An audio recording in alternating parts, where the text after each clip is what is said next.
لا اغنی عنکم من اللہ شیئا، لا اغنی عنکم من اللہ شیئا۔ اس تصور نے یہاں بھی شیطان جو ہے حق اور باطل کو ملاتا ہے، اس طرح سے تلبیس کرتا ہے، انسان مغالطے میں آ جاتا ہے۔ عقیدہ شفاعت ہمارے ایمان کا حصہ ہے، ہم اس کو مانتے ہیں، تسلیم کرتے ہیں، برحق ہے۔ اہل السنہ والجماعہ کا تمام مکاتب فکر کا اس کے اوپر اجماع ہے کہ قیامت کے دن شفاعت کا تصور پایا جاتا ہے۔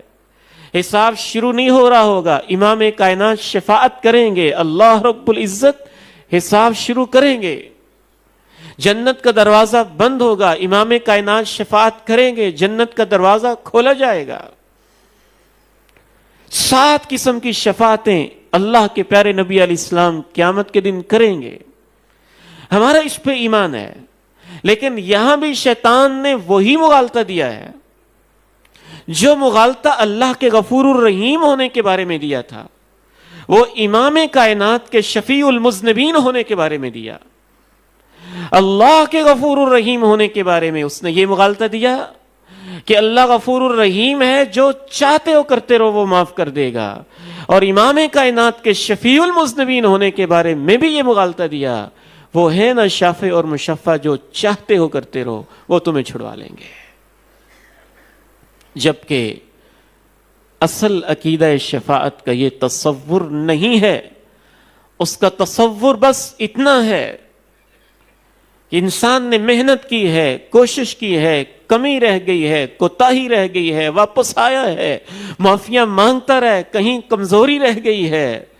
اللہ رب العزت جس کے بارے میں جس کو جتنی اجازت دیں گے اتنی اجازت کے ساتھ اللہ رب العزت کے حکم سے وہ ہستی، وہ شخصیت شفاعت کرے گی۔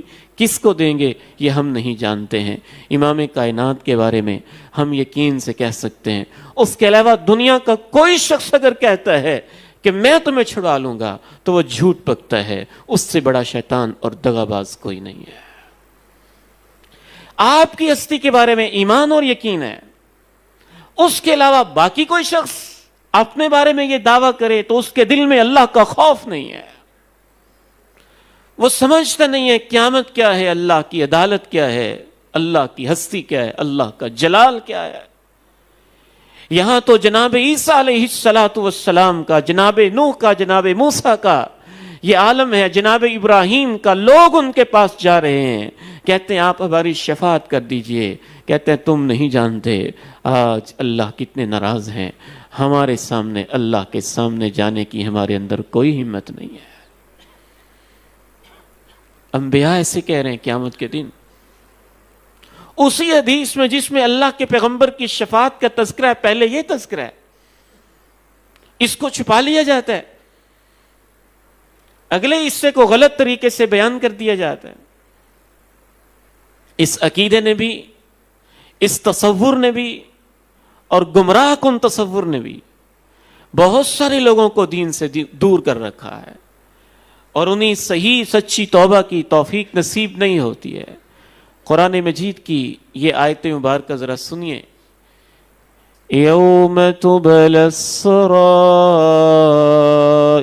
فما له من قوة ولا ناصر والسماء ذات الرجع والأرض ذات الصدع إنه لقول فصل وما هو بالهزل۔ جس دن تمہارے سب راز کھولے جائیں گے، کسی کے پاس اپنی طاقت بھی نہیں ہوگی اور کسی کے پاس باہر سے کوئی سپورٹ اور مدد کرنے والا بھی نہیں ہوگا۔